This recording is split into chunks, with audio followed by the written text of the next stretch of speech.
was replaced with an updated compilation of articles entitled Shepherd the Flock of God, which is now the primary text from which an elder takes guidance on his congregation. Additional information in support of the Jehovah's Witness Church's theocratic policies is made available to congregation members through the Watchtower and Awake magazines and other publications. Rodney Spinks of the Service Department will give evidence that the current policies of the Jehovah's Witness Church for dealing with an accusation of child sexual abuse are outlined in the following 4 publications. Firstly, the Bible. The English edition is the New World Translation of the Holy Scriptures. Secondly, the Elder's Handbook.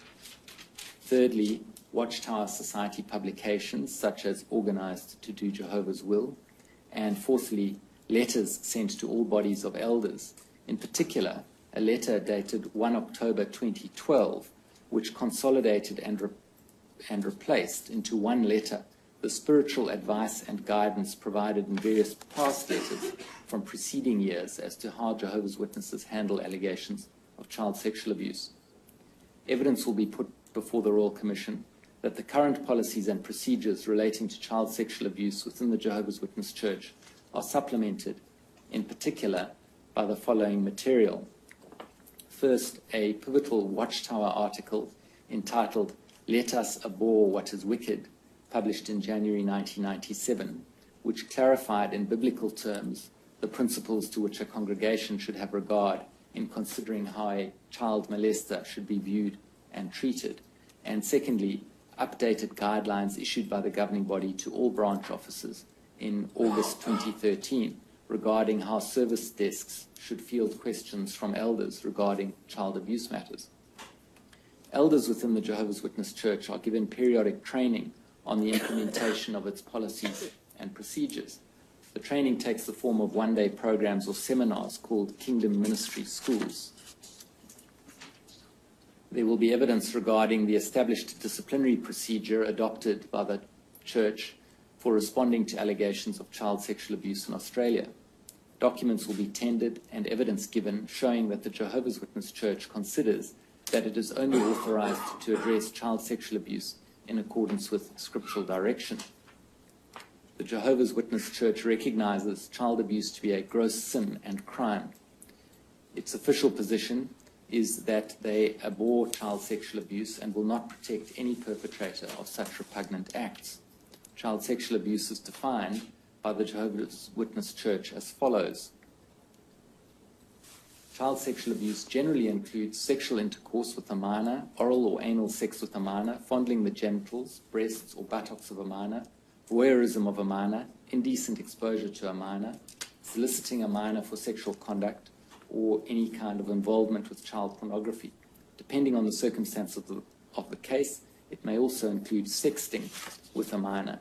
Sexting describes the sending of nude photos, semi-nude photos, or sexually explicit text messages electronically, such as by phone. According to the Jehovah's Witness Church, child sexual abuse is captured by the scriptural offenses, firstly, porneia, which is immoral use of the genitals between two people, and secondly, brazen or loose conduct, which includes fondling of breasts, explicitly immoral proposals, showing pornography to a child, voyeurism, indecent exposure, and thirdly, gross uncleanliness, which is heavy petting. Jehovah's Witnesses are taught from the Bible that they have a personal responsibility to report wrongdoing to elders. If the wrongdoer does not voluntarily come forward, upon receipt of an allegation, elders are directed to immediately call the branch office for direction based on the circumstances of each case. 2 elders from the congregation are also directed to immediately call the legal department for legal advice on mandatory reporting obligations. The legal department is instructed to refer the elders to the service department for scriptural direction on theocratic or judicial aspects of the case and how to spiritually comfort and support the victim. The service department also provides guidance on when and how elders should interview a young victim of child abuse. 2 elders are directed to investigate every allegation of child sexual abuse by speaking with the victim, the alleged offender, and any other witnesses if necessary. The weight given to the testimony of youths is at the discretion of the investigating elders. Elders are not authorized to take congregational action unless the child sexual abuse is proven according to biblical standards, which are satisfied by evidence of a confession from the accused or the testimony of two credible witnesses to the same incident, or the testimony of two witnesses to separate incidents of the same kind of wrongdoing, or strong circumstantial evidence testified to by at least two witnesses. Whereby those rules, there is insufficient evidence to substantiate the alleged child sexual abuse, the matter is held in abeyance, and the elders are directed to, quote, remain vigilant with regard to the conduct and activity of the accused. In this event, no further action is taken in relation to the complaint, and the matter is left in Jehovah's hands. If sufficient evidence is discovered, the elders must determine whether a judicial committee should be appointed to give scriptural discipline to the wrongdoer. Child sexual abuse is recognized as an offense for which a judicial committee should be formed. The Royal Commission will hear that over the past 65 years, the requirement that there be two or more witnesses has prevented at least 125 allegations of child sexual abuse from proceeding to a judicial committee. That is not unexpected, given that by its nature, there are very seldom witnesses to child sexual abuse beyond the survivor and the perpetrator. The judicial committee is comprised of 3 or more elders to determine, firstly, if the individual is guilty of violating God's laws, and secondly, whether the individual is genuinely repentant. Repentant involves a deep regret over a damaged relationship with Jehovah, remorse over the reproach brought upon Jehovah's name, and a severe longing to come back into God's favor. Documents will be tendered which show that the Jehovah's Witnesses consider that the degree of repentance ought to be commensurate with the degree of deviation. The Royal Commission will hear that since 1950, 563 alleged perpetrators of child sexual abuse were the subject of a judicial committee hearing. The Judicial Committee has wide-ranging sanctions available to it to deal with proven wrongdoing. If the wrongdoer is unrepentant, he is to be disfellowshipped from the congregation. To be disfellowshipped means to be excommunicated from or cast out of the Jehovah's Witness Church. Congregation members are directed not to associate with disfellowshipped persons. Disfellowshipping differs from disassociation, which is an action taken by an individual who no longer wants to be known as a Jehovah's Witness. If the wrongdoer is judged to be genuinely repentant, the sanction is to administer reproof of the wrongdoer. Reproval may be public or private, and is a lesser form of discipline that allows the wrongdoer to remain a member of the congregation. Public reproval is administered before onlookers and serves to discipline the wrongdoer whilst warning the congregation that wrongdoing has been committed. Private reproval involves telling the accused that he is reproved before only those aware of the wrongdoing. A person who is judicially reproved is disqualified from special privileges, such as serving in a position of authority. Judicial restrictions are also imposed on those who are reproved. The restrictions might include being counseled by the elders about appropriate behavior with children. A public announcement is made to the congregation regarding the fact, but not the grounds, of disfellowshipping or reproval. The Royal Commission will hear that since 1950, 401 alleged perpetrators of child sexual abuse were disfellowshipped, 78 of whom were disfellowshipped on more than one occasion, and 190 alleged perpetrators of child sexual abuse were reproved, 11 of whom were reproved on more than one occasion. Disfellowshipping decisions may be appealed within 7 days. Appeal committees are formed even if there seems to be no valid basis for it, comprising, to the extent possible, impartial elders from a different congregation who hear the case ab initio. A disfellowshipped person may be reinstated into the congregation after the passage of sufficient time if the judicial committee determines that the individual is truly repentant and the reasons for their removal from the congregation have been abandoned. In all cases of reinstatement, documents will be tendered which show that congregational restrictions should be applied. Since 1950, of 401 disfellowshipped alleged perpetrators of child sexual abuse, 230 were later reinstated, 35 of whom were reinstated on more than one occasion. The case study will explore a number of risk management measures that the Jehovah's Witness Church has in place regarding how a congregation might deal with a person against whom an accusation of child molestation has been made. Mr. O'Brien will give evidence that the Jehovah's Witness Church believes that loving and protective parents are the best deterrent to child abuse. Mr. O'Brien's evidence will be that it is the position of the Jehovah's Witness Church that parental education of children about sex and the dangers of child sexual abuse can be a major factor in its prevention. He will say that the Jehovah's Witness Church continues to educate parents via study groups and publications to help protect their children from child sexual abuse. Documents will be tendered which show that the Jehovah's Witness Church considers the primary responsibility for the protection of children lies with parents. Mr. O'Brien will say that this is particularly so as the Jehovah's Witness Church does not have programs or facilities that separate children from their parents, such as schools or Sunday schools and so on. Mr. O'Brien will give evidence that elders are directed to report allegations of child abuse to authorities where mandatory reporting laws apply. The Royal Commission will hear evidence from Vincent Toole of the Legal Department of his understanding of the various mandatory reporting obligations that apply across Australian states. Documents will be tendered which show that if no mandatory reporting obligations apply, elders are directed that they do not themselves need to report. The evidence will show that where a matter becomes known to the authorities, elders are directed to disclose information in their possession where legally required to do so, unless ecclesiastical privilege applies.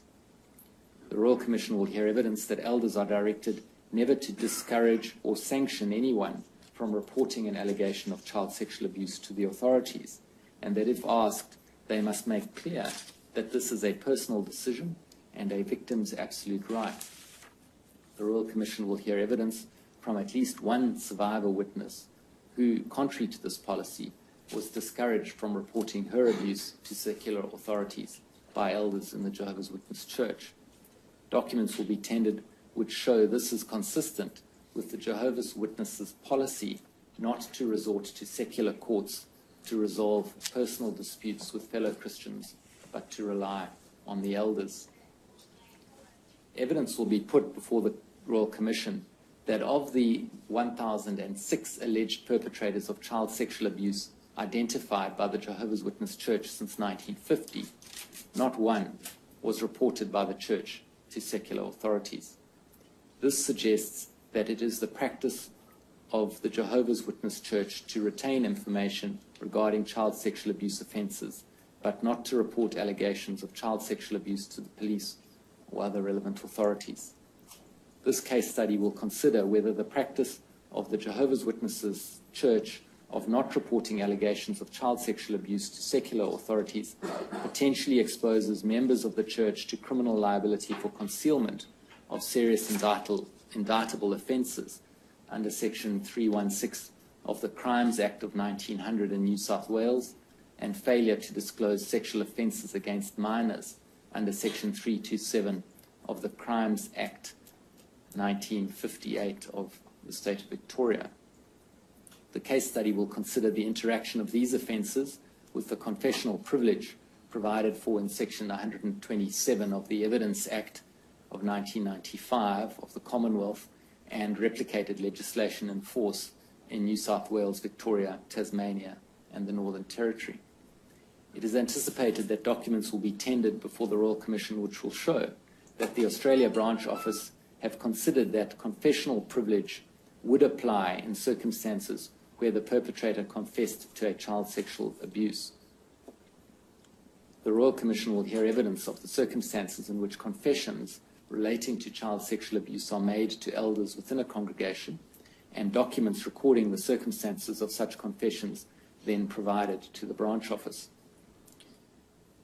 Mr. O'Brien will say that the Jehovah's Witness Church complies fully with legislative requirements to ensure all relevant persons have the necessary clearances for working with children. Mr. Toole will give evidence that there are approximately 7,000 elders and ministerial servants currently serving in Jehovah's Witnesses congregations in Australia who have obtained child-related police checks. The Jehovah's Witness Church offers theocratic guidance on the sharing of information between relevant bodies of elders through letters of introduction when a member moves from one congregation to another. When a known child molester moves to another congregation, elders are instructed to send a letter of introduction with full and complete information about the person's background and current situation to the elders of the new congregation.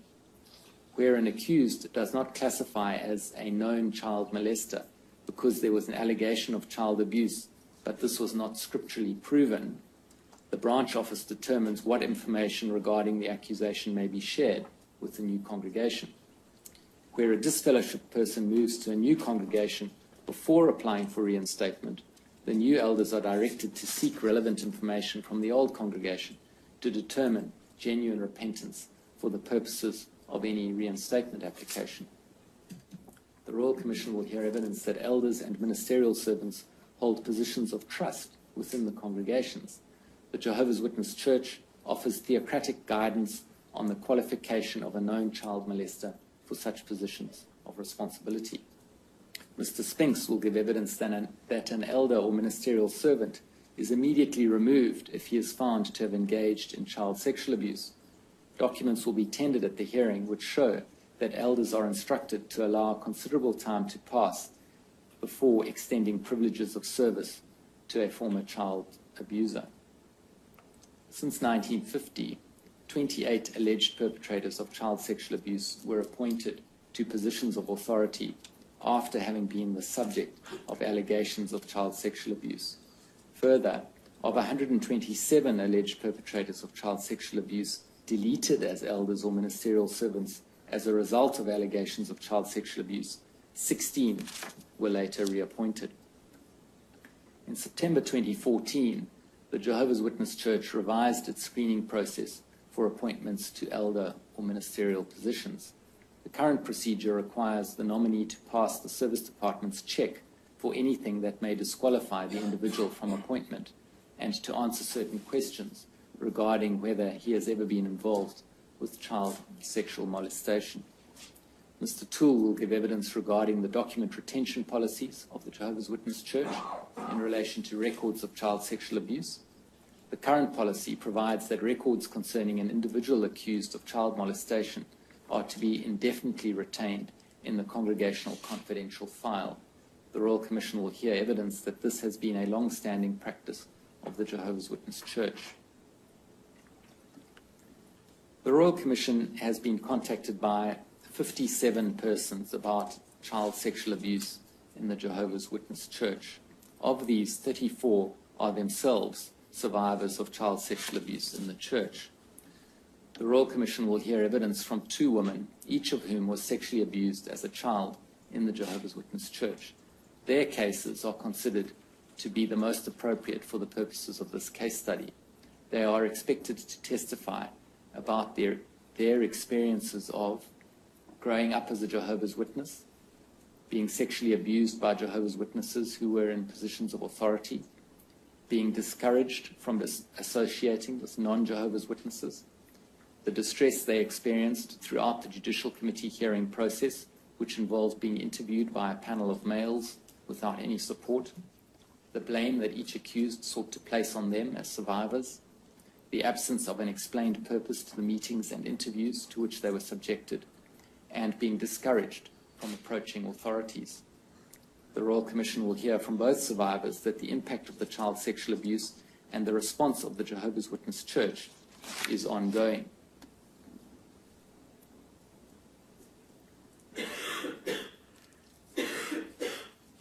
I'll summarize first the case of BCB and then the case of BCG. A person given the pseudonym BCB began associating with Jehovah's Witnesses Church when she was 10 years old. and was formally baptized as a Jehovah's Witness at age 18. Between 1980 and 1986, BCB regularly stayed overnight at the house of the Neale family, of whom the father was Bill Neale, one of two elders in the Narrogin congregation in Western Australia. BCB's evidence will be that she attended weekly Bible studies led by Bill Neale at the Narrogin Kingdom Hall and at Mr. Neale's house. From 15 years of age, BCB was groomed and sexually abused by Mr. Neale. BCB's evidence will be that Bill Neale remained a respected elder within the congregation whilst he continued to abuse BCB. Notwithstanding this abuse, it will be BCB's evidence that she continued to respect Mr. Neale and felt unable to disclose the abuse because of his position. It will be BCB's evidence that in about 1991 she disclosed Mr. Neale's abuse to a Jehovah's Witness acquaintance.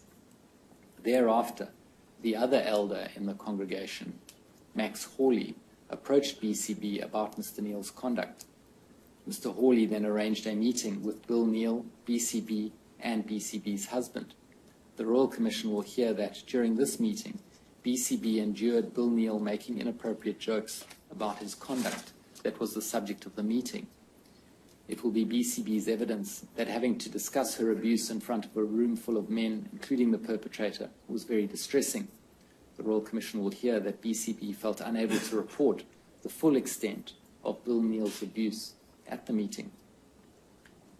Max Hawley organized the second meeting, which was attended by BCB, BCB's husband, Bill Neale, and Doug Jackson, who was the circuit overseer for the Narrogin congregation. During this meeting, Bill Neale lacked remorse and sought to blame BCB for wearing revealing clothing. It will be BCB's evidence that at both meetings she felt unsafe and uncomfortable disclosing the full extent of Bill Neale's abuse. Further, BCB's evidence will be that neither the purpose nor the outcome of the meetings was ever explained to her by the elders. The Royal Commission will hear evidence that following the committee meeting, Max Hawley discouraged BCB from further disclosures of abuse, quote, out of respect for the Neale family.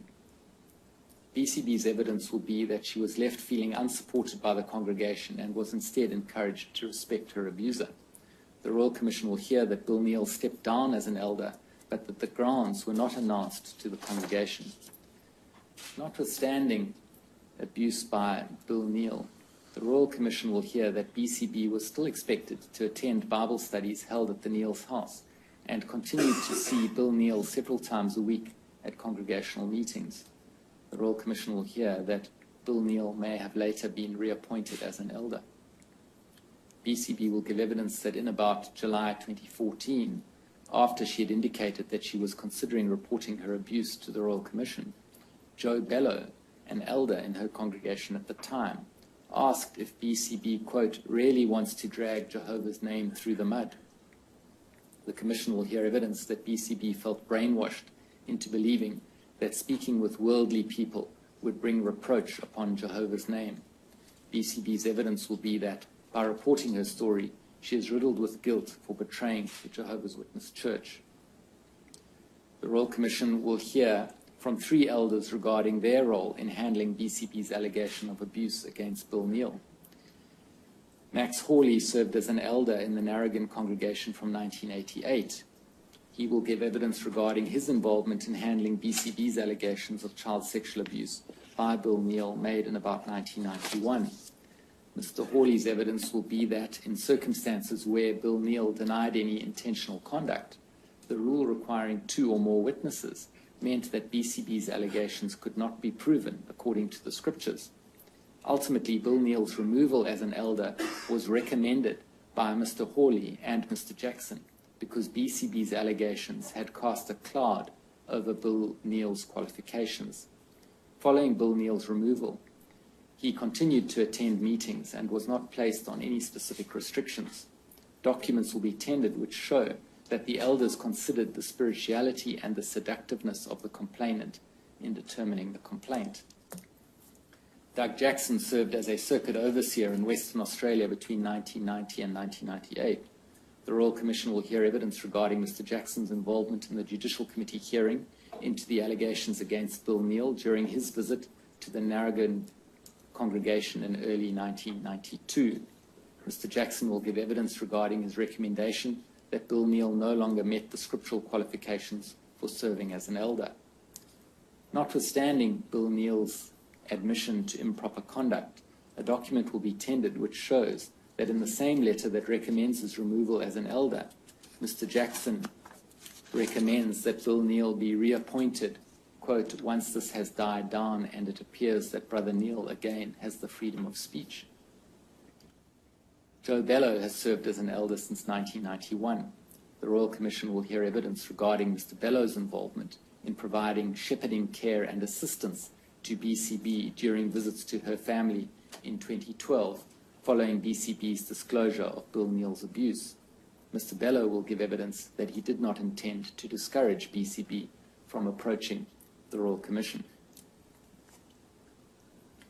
A person given the pseudonym BCG was baptized as a Jehovah's Witness when she was about 16 years old. The Royal Commission will hear evidence of BCG's experience growing up in a strict Jehovah's Witness family. BCG will give evidence that her father, BCH, was a highly regarded Jehovah's Witness who was appointed as a ministerial servant in the Mariba congregation in far north Queensland in about 1984. BCG's evidence will be that her father was influential within the congregation because he was well respected amongst members. As head of the household, BCH dictated and enforced compliance with household rules. BCG was not permitted to associate with anybody outside the Jehovah's Witness community and was taught from a young age that worldly people could not be trusted. BCG was not permitted by her parents to attend school after year 10 because choosing higher education over Jehovah was frowned upon by the Jehovah's Witness Church. When she was 17, BCG was sexually abused by her father on a number of occasions over a 2-week period whilst her mother and siblings were away. BCG tried to report her father's abuse to 2 elders within the Mariba congregation, both of whom were friends of her father.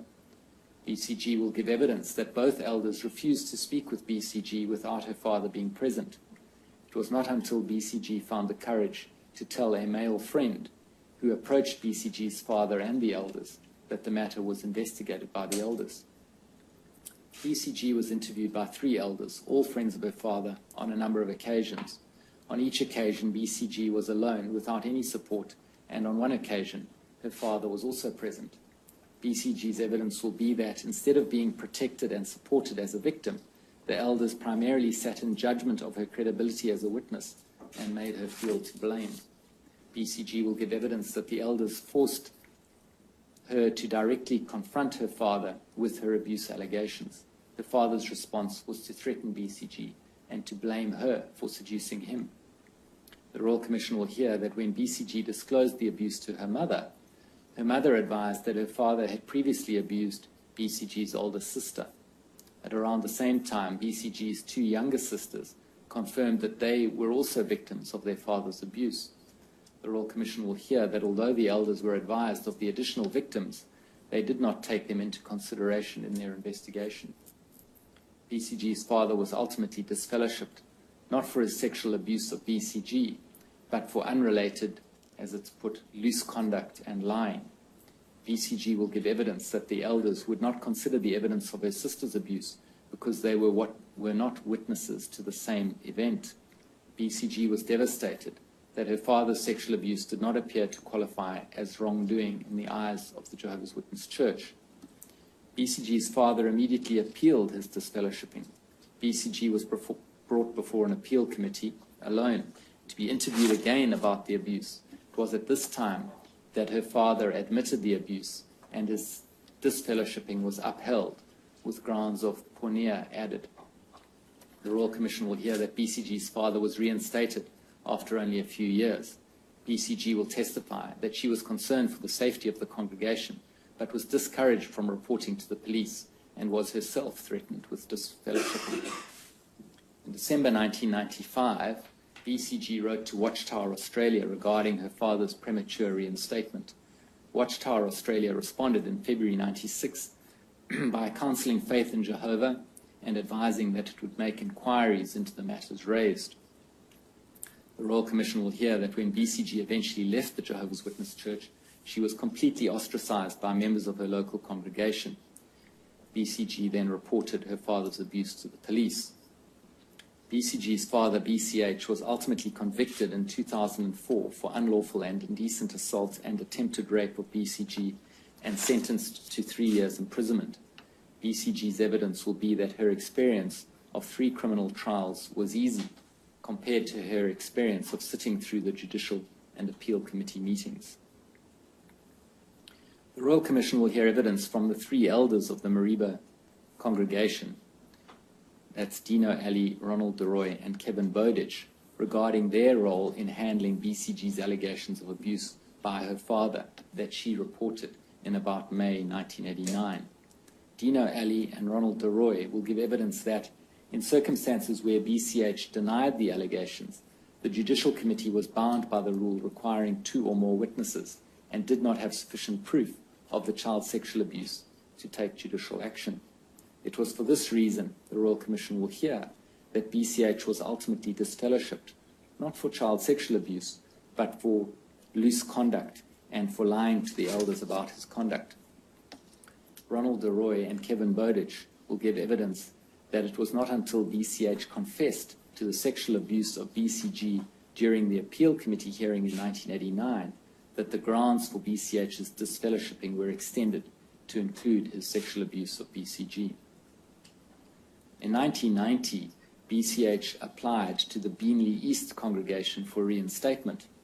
The Royal Commission will hear that Rodney Spinks and Monty Baker, both elders in the Beanley East congregation at that time, regarding their involvement on the Judicial Committee appointed to consider BCH's reinstatement application. Rodney Spinks will give evidence of BCH's that BCH's reinstatement application was rejected because he did not display genuine repentance. Mr. Baker will give evidence regarding the process of liaising with the Mariba congregation, which was responsible for the decision to disfellowship BCH to obtain relevant information to assess BCH's reinstatement application. Alan Penchef was an elder of the Logan Home congregation. He chaired the Judicial Committee that disfellowshipped BCH again in 2003 for lying. Mr. Penchef will give evidence that he was not aware of any reason to restrict BCH's contact with children at the time BCH joined the Logan Home congregation, and that he only became aware of BCH's abuse allegations when criminal proceedings were brought against him between about 2001 and 2004.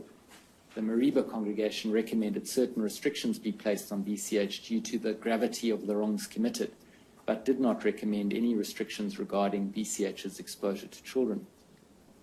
Mr. Toole will give evidence that in January 2003, he provided a memorandum to the service desk which observed that the primary issue before the Logan Home Judicial Committee in 2003 was BCH's lying as opposed to his sexual abuse of BCG. In about 2001, criminal proceedings commenced against BCH for child sexual abuse, and in 2004, he was convicted and sentenced to 3 years imprisonment. The Royal Commission will hear evidence from Jason Davies, a former Queensland DPP solicitor, regarding his involvement in the prosecution of the criminal proceedings against BCH. Mr. Davies will give evidence of his observations of the influence of the Jehovah's Witness faith on the behavior of those involved in the criminal proceedings. Mr. Davies' evidence will be that matters of faith sometimes take precedence over secular moral obligations and norms, and that the religious persuasion of those involved in the criminal proceedings was integral to understanding the behavior of the accused, the victim, and the witnesses, at least in their reluctance to go to the police.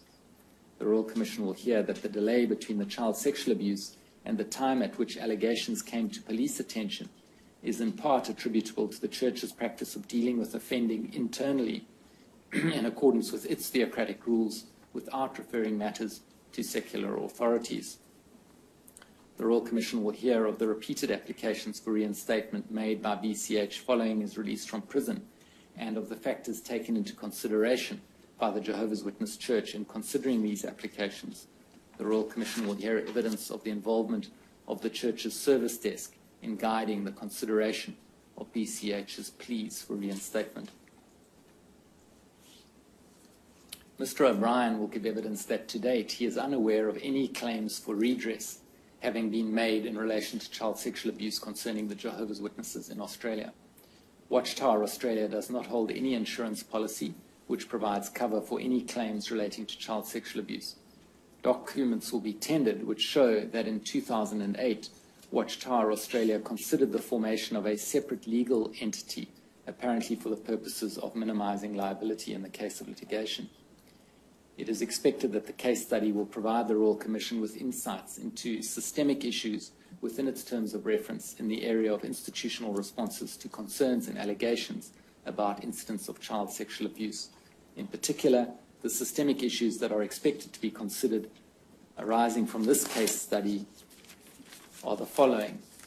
1, the influence of theocratic beliefs on the way in which religious institutions handle complaints and manage the risk of child sexual abuse and their interaction with government authorities. 2, the management of complaints of allegations of child sexual abuse within an institution without reference to external authorities and the impact that that approach may have on the institution's capacity to protect children. 3, the impact of an institution's internal disciplinary mechanisms on criminal processes. 4, the impact of the record-keeping practices of institutions on the ability of those institutions to manage the risk of child sexual abuse and to respond to victims of abuse. 5, the efficacy of mechanisms to prevent child sexual abuse. And 6, the adequacy of systems to support and rehabilitate survivors of child sexual abuse. This public hearing of the Royal Commission has been listed, obviously commencing today and until Friday, the 7th of August. Yes, thank you, Mr. Stewart. I think we might take the short adjournment now so that the cameras can be reorganised. We'll adjourn. We'll stand.